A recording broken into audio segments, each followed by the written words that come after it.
Lacrosse community, my name's Ryan Berns. I'm the president of the Lacrosse Leadership Institute. It's our mission to empower all those that love lacrosse, to recognize the skills you gain from the sport, to ultimately live the best life possible. Today, we're so fortunate to be joined by Ozark Mountain Lacrosse and Bentonville Lacrosse coach, David McDaniel.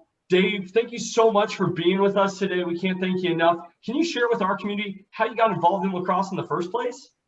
Yeah, in 1999, I moved to Shreveport, Louisiana, after my mother finished up some schooling in South Carolina.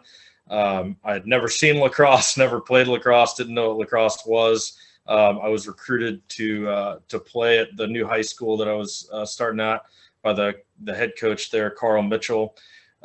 He taught me how to catch and throw that fall, and then I played my first lacrosse game in February of 2000 and haven't looked back since. Awesome. And I know that you said you had a lot of exposure with lacrosse and played at all different levels. Do you have a favorite moment or a pinnacle moment in terms of your lacrosse playing or coaching? Yeah, I mean, over 21, 22 years now, there definitely a couple that stick out. I'd have to say, I'll give you a top three, top four. How about that? Please do. I was stationed in Germany. I was in the Army for about 8 years, and during my first duty station assignment over there, I started playing for Frankfurt lacrosse, and we went to the German national championship Final Four weekend, my first season playing there. So that was a pretty special time to play, meaningful lacrosse in a foreign country. It was a great experience. I got to see a lot of that country because of the game of lacrosse that I probably wouldn't have been able to see otherwise. And I'd say the other two kind of pinnacle moments that stick out are, winning the Oklahoma State Championship in 2019 with Bentonville. And then this year, I think just like personally and from a coaching perspective, helping set up the Arkansas High School League that started in 2020. And then, of course, the season was canceled. But then winning that first Arkansas State Championship in 2021 is pretty special to be a part of that. We talked a lot to the boys about starting that legacy, and there's only one first, so we're it. And that's so huge. It's creating that legacy, being on the front line in so many different ways, and always being in an interesting area of playing. And that's one of the neat things with lacrosse is we get this community aspect, and we're able to connect all around the world. And I think today's a pretty remarkable day as we see lacrosse is now really in contention and having some holds in that international level. Can you share some thoughts as that news comes out the pipe, as well as your experience internationally playing, as well as the fact that you're really diving into the 6v6 league as well? Yeah, so to your point there, we started a summer sixes league through our Ozark Mountain Lacrosse company here in Northwest Arkansas. One, to kind of just try it out, and then two, to kind of get the boys to learn the style of lacrosse there. So next year when the World Games come on, they know what they're watching because they've played it. And then from an international perspective, it's kind of interesting to look out there and see the teams in Central and South America. You see the game popping up in Asia. And then, of course, I'm familiar with the game in Europe. I've played teams out of the Netherlands. I've played against teams from England, and then, of course, all over Germany.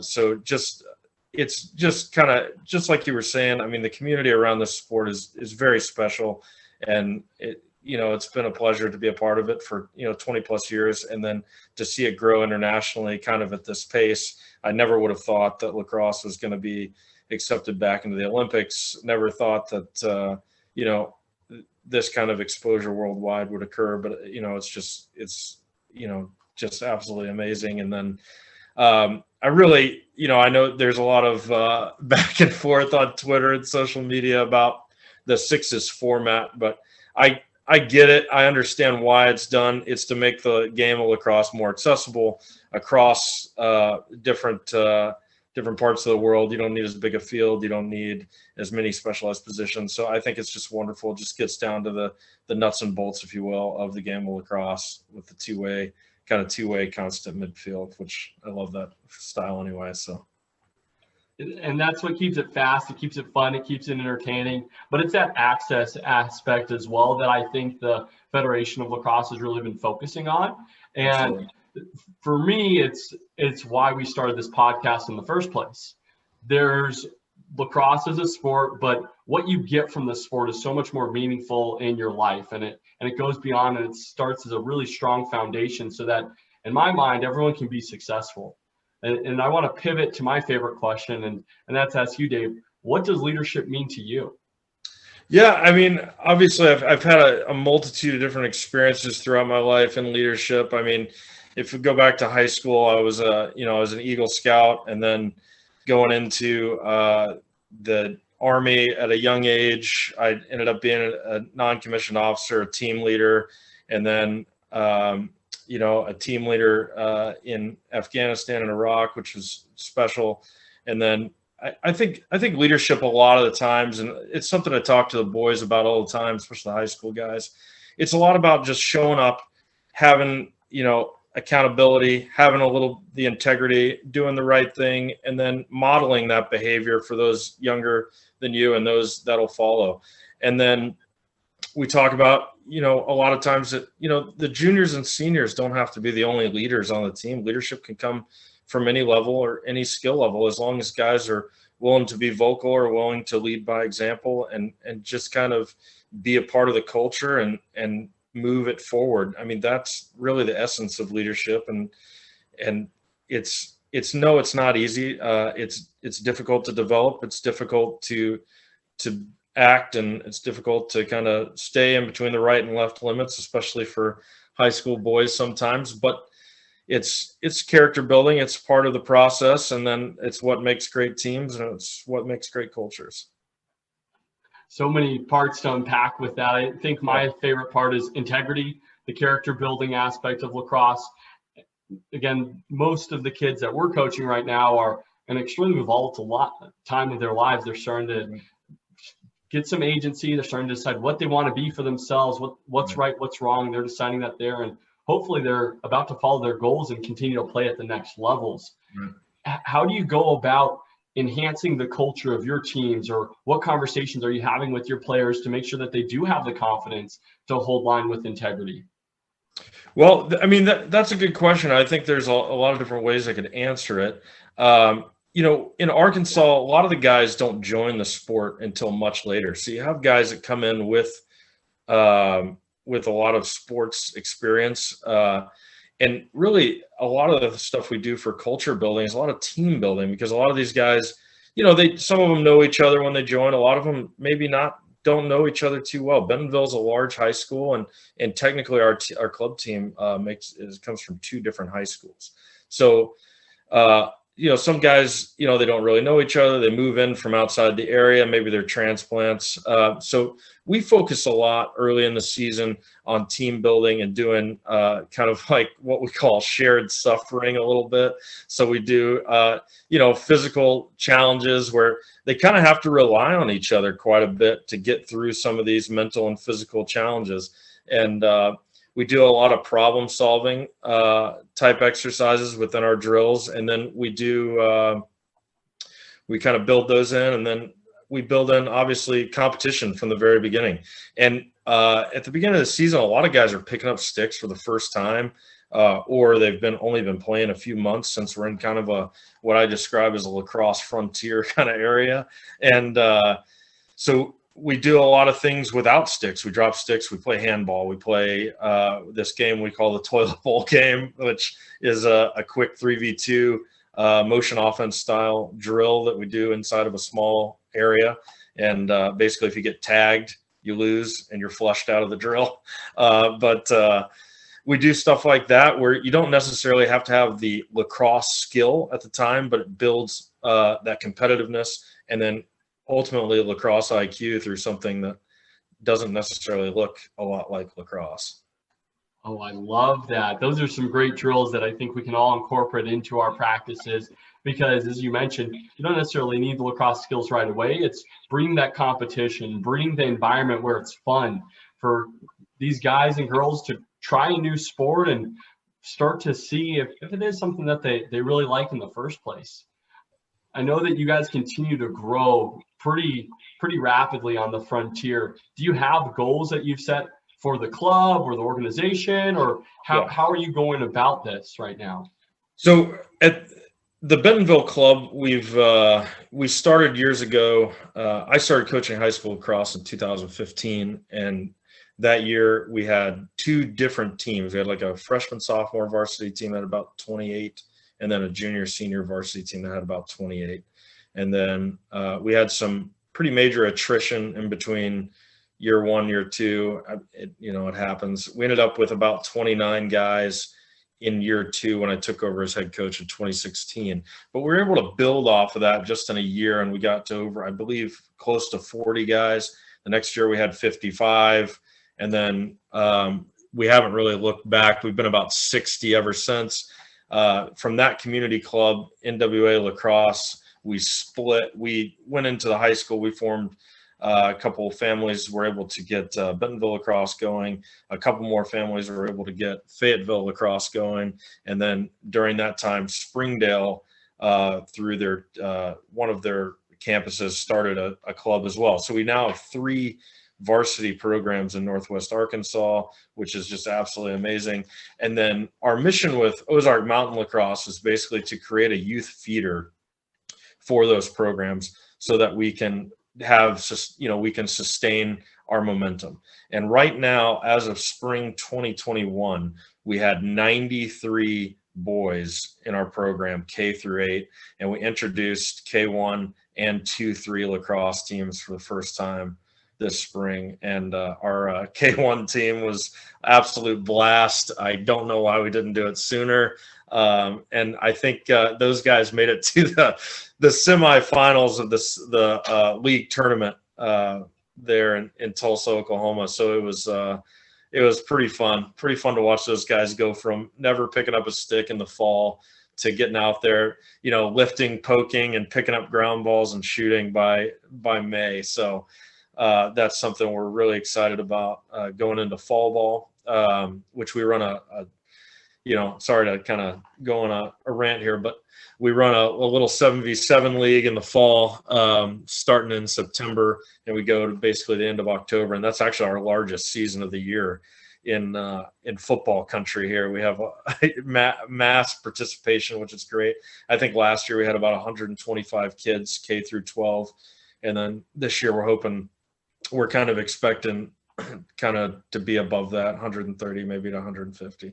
So we've got a ton of interest, and we last year we started a free summer clinic series that we run, through the month of August, basically to get the word out and get kids with sticks in their hands.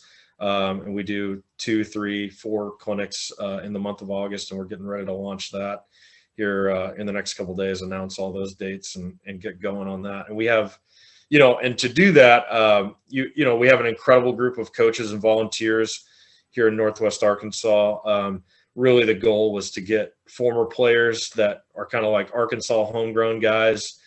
We've had guys go off and play NCAA Division II, Division III, and then a handful of NAIA guys and some club guys too.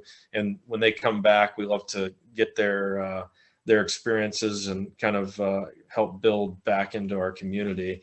So it's been fantastic. Love having those guys over the summer to help out, and then love seeing guys return to the game maybe after a couple of years to give back as referees or as youth coaches, which, and I think we go back to the first question. You said, hey, like, what's, the pinnacle of your career? And like, I guess I gave you some examples, but I think the one thing that like really was special to me was like this last spring. I have an 11-year-old son, and he was playing on one of our teams, and 3 of my former players are coaching that 5th grade team we had. And, like, championships are great and everything, but like that was pretty special to see that. And I mean, I think that's a good measure of success there, is we're passing on that passion for the game.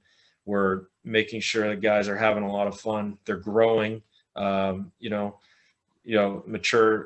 wise, and then, physically and mentally, and just learning to love the game and then wanting to come back and pass it on. You talked about legacy right from the start, and talk about the legacy right there of your players coaching your son and the foundation you've built for your son to be able to hopefully continue to grow with the sport is unbelievable to hear. Dave, right now you're on fire with everything that you're doing. You shared a little bit of the strategy. How else are you keeping this entertaining for you, but as well as all the volunteers and coaches? Because that's something that I think a lot of programs see is you get a lot of excitement. Sometimes it dies down. You have to bring it back. How do you go about this consistent success? Yeah, actually, like, it's kind of funny. When I first moved to Arkansas, I'll be honest with you, I had zero interest in coaching a game of lacrosse. I love the sport. I loved playing this. I was 28 years old. I still was in great shape. I don't know if I'm in great shape anymore, but it's been a couple of years. But, I was looking actually for a playing opportunity. I'd played men's league in Northern Virginia when I was stationed there right before I got out of the Army. And, some of your listeners may know about the men's league that was based out of Old Redskins Park. I played one season there. And then I separated my AC joint, and my command suggested that I didn't play lacrosse anymore, or maybe take a break. So when I moved to Arkansas, I was originally looking for a place to play. I thought I was a little old to be playing MCLA at the time, and the time commitment, maybe I couldn't commit to it as a full-time student, and then father of two. So I kind of gave up on that dream a little bit. But so I reached out to the NWA Lacrosse Club and said, hey, like, do you guys have any men's playing opportunities? So they said no, but we're having a meeting and maybe you can come talk to some guys. So I went to the meeting and left the meeting as an assistant high school coach. And my wife always wishes, I think sometimes maybe she didn't let me go to that meeting, just because it's become kind of an obsession, which I think a lot of people understand. But that being said, a couple of years ago, what we did was, I guess it might have been 4 or 5 years ago, over the summer, we just started having pickup games for rising ninth graders through 99 years old, is the way we used to advertise it. And so we'd have basically, 13, 14-year-old kids up to some 60-year-old guys out there just playing lacrosse on Sunday evenings. And now we play on Wednesday evenings, and we now have a group of like 20 to 30 adult players in Northwest Arkansas.